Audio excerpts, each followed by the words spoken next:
बिस्मिल्लाहिर्रहमानिर्रहीम। अस्सलाम वालेकुम। इन्फो टीवी में खुश आमदीद। आज 3 अक्टूबर 2025 बरोज़ जुम्मत और मुबारक। सऊदी अरब की शाम तक की हम तरीन खबरों के साथ मैं हूँ वसीम। सऊदी अरब की खबरें हासिल करने के लिए इन्फो टीवी को सब्सक्राइब कर लें, घंटी के निशान को दबा दें। आज के न्यूज़ बुलेटिन को मुकम्मल देखिएगा। शुरू करते हैं पहली खबर के साथ। मुआशरे के अमन को नुकसान पहुँचाने पर शहरियों को सज़ाए मौत दे दी गई। सऊदी वज़ारत दाखिला ने कहा है कि दहशतगर्दी और मुआशरे के अमन को नुकसान पहुँचाने पर सऊदी शहरियों पर सज़ाए मौत का फैसला नाफिज कर दिया गया। सऊदी प्रेस एजेंसी के मुताबिक वज़ारत दाखिला ने कहा, सऊदी शहरी अब्दुल्ला अल फराज और सुलेमान अल रबा ने दहशतगर्दी का इर्तिकाब किया, दहशतगर्द तंजीम कायम की और बारूदी मवाद तैयार किए। वज़ारत ने कहा, तमाम सबूतों और दलाइल के साथ उन्हें अदालत में पेश किया गया, जहाँ इल्ज़ाम साबित होने और ज़मीन पर फसाद फैलाने के जुर्म में उनको सज़ा सुनाई गई। उसके बाद अपील कोर्ट और फिर ज़ेरी कोर्ट ने भी अदालत के फैसले को बरकरार रखा। ऐवान शाही से मंजूरी होने पर कसीम रीजन में अदालत का फैसला नाफिज कर दिया गया। रबीउल अव्वल के दौरान उम्रे की अदायगी 115 मिनट में मुकम्मल। हरमैन शरीफ इंतज़ामिया ने कहा कि रबीउल अव्वल के महीने में उम्रा की औसतन मुद्दत 115 मिनट रही है। सबक वेबसाइट के मुताबिक हरमैन शरीफ इंतज़ामिया ने कहा है कि अमली मुशाहिदे से मालूम हुआ है कि 87% मोतमरीन ने मस्जिद हरम के सहन में तवाफ़ अदा किया। इंतज़ामिया ने वजाहत की है कि उम्रा की अदायगी के वक़्त में 40 मिनट तवाफ़ के लिए, 47 मिनट सही के लिए, 12 मिनट सहन से मताफ़ तक पहुँचने के लिए और 10 मिनट मताफ़ से मसई तक जाने के लिए लगे हैं। इंतज़ामिया ने बताया कि 72% से ज़ायद मोतमरीन ने सही वो ज़मीन की सतह यानी कि नीचे वाले हिस्से में अदा की है।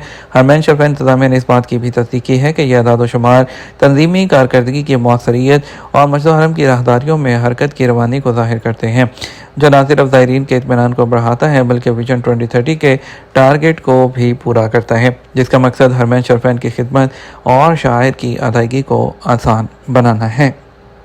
रियाद में साइबर सिक्योरिटी फोरम का आगाज़, 128 मुल्कों की शिरकत। खादम हरमैन शरीफैन शाह सलमान बिन अब्दुल आल सऊद की सरपरस्ती में दारुल हुकूमत रियाद में साइबर सिक्योरिटी के बैनुल-अक़वामी फोरम के 5वें एडिशन का इफ्तिताह हो गया। सबक वेबसाइट के मुताबिक फोरम का इफ्तिताह गवर्नर रियाद शहजादा फैसल बिन बंदर बिन अब्दुल अजीज़ ने किया। ये फोरम वो इदारा बराए जो साइबर सिक्योरिटी है उसके ज़ेर एहतमाम साइबर सिक्योरिटी फोरम फाउंडेशन और सऊदी IT कंपनी साइट के ताउन से वो मुनक़्क़द किया जा रहा है, जो कि 2 दिन तक वहाँ पर जारी रहेगा। मुक़द्दस मकामात की सेफ्टी स्मार्ट मॉनिटरिंग प्लेटफॉर्म की नुमाइश। सऊदी सिविल डिफेंस के डायरेक्टर जनरल ने Riyadh international convention exhibition centre में होने वाले इंटरसेक्स सऊदी अरब 2025 में मकामात मुक़द्दसा के लिए स्मार्ट मॉनिटरिंग प्लेटफॉर्म की नुमाइश की है। ये इनिशिएटिव सेफ्टी को बेहतर बनाने, सिक्योरिटी को मजबूत करने और एमरजेंसी की सूरत में ऑपरेशनल कारकर्दगी में इजाफे के लिए मसनूई ज़हानत की जदीद तरीन टेक्नोलॉजी को इख्तियार करने की जानिब एक अहम कदम है। बदउनवानी और इख्तियारात के गलत इस्तेमाल का इल्ज़ाम 134 सरकारी मुलाजमीन गिरफ्तार कर लिए गए। Saudi control and anti corruption commission है नज़ाहा ने सितंबर 2025 के दौरान बदउनवानी के केसेस में 134 सरकारी मुलाजमीन को गिरफ्तार किया है, जबकि जो कुछ लोग हैं उनको ज़मानत पर रहा भी किया गया है। बयान में कहा गया, बदउनवानी के इल्ज़ाम में 387 मुश्तबा अफराद से तफ्तीश की गई। तहकीकात के बाद गिरफ्तारियाँ वो अमल में आईं। नज़ाहा ने बयान में बताया, सितंबर के दौरान 2662 तफ्तीशी दौरे किए, कई फौजदारी और इंतजामी मुकदमात की भी पैरवी की। ज़ेर हिरासत अफराद में वज़ारत दाखिला, दिफा, नेशनल गार्ड, बल्दियाती और देही अमूर, हाउसिंग, तालीम, सेहत, इंसाफ और हज और उम्रा के मुलाजमीन शामिल हैं। नज़ाहा ने उनके खिलाफ रिश्वत और इख्तियारात के गलत इस्तेमाल के इल्ज़ाम में फौजदारी और इंतजामी केसेस शुरू किए हैं। Saudi control and anti corruption commission ने बदउनवानी से निपटने के लिए अपने अज़म का इआदा किया है। घरेलू कारकुनान के लिए लाजमी मेडिकल इंश्योरेंस पर अमल दरामद। हेल्थ इंश्योरेंस कौंसल और बीमा पॉलिसी वो लाजमी स्कीम वो जारी की गई है। अथॉरिटी के मुताबिक इस पॉलिसी का इतलाक ऐसे कफीलों पर हुआ जिनकी ज़ेर कफालत 4 या उससे ज़्यादा घरेलू कारकुन हों के।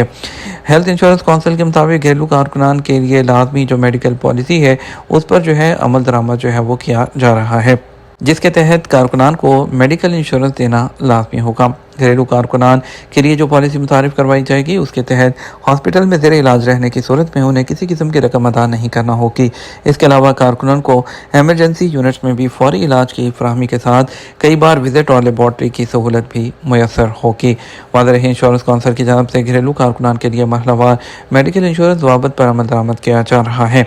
गुज़श्ता साल में सऊदी अरब में पहली बार नए आने वाले कारकुनों के लिए लाजमी इंश्योरेंस किया गया था और इब्तदाई तौर पर 4 या उससे ज़्यादा कारकुनों का जो मेडिकल इंश्योरेंस का कानून है उसको नाफिज किया गया। उसके बाद इसका मज़ीद दायरा जो है वो वसी कर दिया गया। किन सूरतों में घरेलू जो कारकुन है वो मुलाजमत का एग्रीमेंट ख़त्म कर सकता है? सऊदी अरब में घरेलू अमले के लाए अमल में उन 5 सूरतों की वजाहत की गई है जिस पर घरेलू कारकुन जॉब का एग्रीमेंट अपने कानूनी हक बरकरार रखते हुए ख़त्म कर सकता है। अखबार 24 के मुताबिक लाए अमल में बताया गया कि अगर कफील मुलाजमत के माहदे में बुनियादी अमूर की पाबंदी ना करे तो ऐसी सूरत में घरेलू कारकुन मुलाजमत का माहदा अपने तमाम कानूनी हकूक बरकरार रखते हुए माहदा ख़त्म कर सकता है।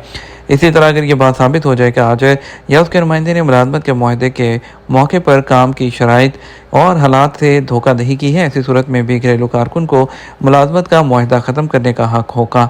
लाया अमल में बताया गया है कि अगर कफील या साहिब खाना के किसी रिश्तेदार ने तशद्दुद अमेज़ मामला खिलाफ तहसीब कोई हरकत घरेलू कफील या उसके नुमाइंदे ने उसके कोई ऐसा काम सौंपा हो जो उसकी सेहत के लिए पुरखतर हो, उसकी जिस्मानी सलामती को मुतासर कर रहा हो या घरेलू कफील ने उसकी सर्विस किसी और के हवाले कर दी हो, तो इन तमाम सूरतों में घरेलू कारकुन मुलाजमत का माहदा ख़त्म कर सकता है। लाया अमल में यह वजाहत भी की गई है कि घरेलू जो आजिर या कफील है वह एंड ऑफ सर्विस या मुआवजे के बगैर मुलाजमत का माहदा ख़त्म करने का हक नहीं रखता। ताहम 6 सूरतें ऐसी हैं जिनमें वो घरेलू कारकुन का जो माहदा मुलाजमत है वो ख़त्म कर सकता है। पहली सूरत यह है कि घरेलू मुलाजम ने माहदे के तहत बुनियादी काम में गड़बड़ की हो, किसी जायज़ वजह के बगैर ड्यूटी से इनकार किया हो, तहरीरी इंतबाह के बावजूद ड्यूटी ना देने पर बज़िद हो। और दूसरी सूरत यह है कि घरेलू कारकुनों ने जानबूझकर घरेलू कफील को कोई माली नुकसान पहुँचाया हो या कोई ऐसी कोताही की हो जिससे उसका मकसद घरेलू कफील को माली नुकसान पहुँचाना हो। ऐसी सूरत में घरेलू कारकुन की मुलाजमत का माहदा इस शर्त पर मनसूख किया जा सकता है कि वो मुबैना अमल से वाकफियत के 24 घंटे के अंदर मुतलका इदारे को रिपोर्ट कर दे। तीसरी सूरत यह है कि घरेलू कारकुन ड्यूटी पर ना आए। ऐसी सूरत में घरेलू कफील वज़ारत अफरादी क़ुव्वत और समाजी बहबूद के मुकर्रर करदा ज़वाबित की पाबंदी करे। अगर ये साबित हो जाए कि घरेलू कारकुन को धोखाधही के बायस कोई काम मिल गया है और अगर ये साबित हो जाए कि घरेलू कारकुन बदसलूकी का मुर्तकिब हुआ है या उसने ईमानदारी या वक़ार के मुनाफी काम किया है, तो इन सूरतों में भी उसकी मुलाजमत का माहदा ख़त्म किया जा सकता है। कारकुन ने घरेलू कफील या उसके ख़ानदान के किसी फ़र्द पर तशद्दुद किया हो या कोई ऐसा काम किया जिससे कफील या उसकी फैमिली में से किसी को नुकसान हो रहा हो, तो इस सूरत में भी मुलाजमत का माहदा ख़त्म किया जा सकता है। अगर कफील को किसी भी किस्म की गैर कानूनी सरगर्मी पर जो है वो शक होता है या किसी गैर कानूनी जो सरगर्मी में जो है वो मुलाजिम जो है वो मुलविस पाया जाता है, तो भी उसका एग्रीमेंट ख़त्म किया जा सकता है। ये हमारा अब तक का न्यूज़ बुलेटिन। मज़ीद और अहम खबरों के लिए हमारा शाम 12 बजे का न्यूज़ बुलेटिन देख सकते हैं। इसके साथ हम आपसे इजाज़त चाहेंगे। वीडियो को लाइक और शेयर कीजिएगा। आपके कीमती वक्त का शुक्रिया। अपना ख्याल रखिएगा। अस्सलाम वालेकुम।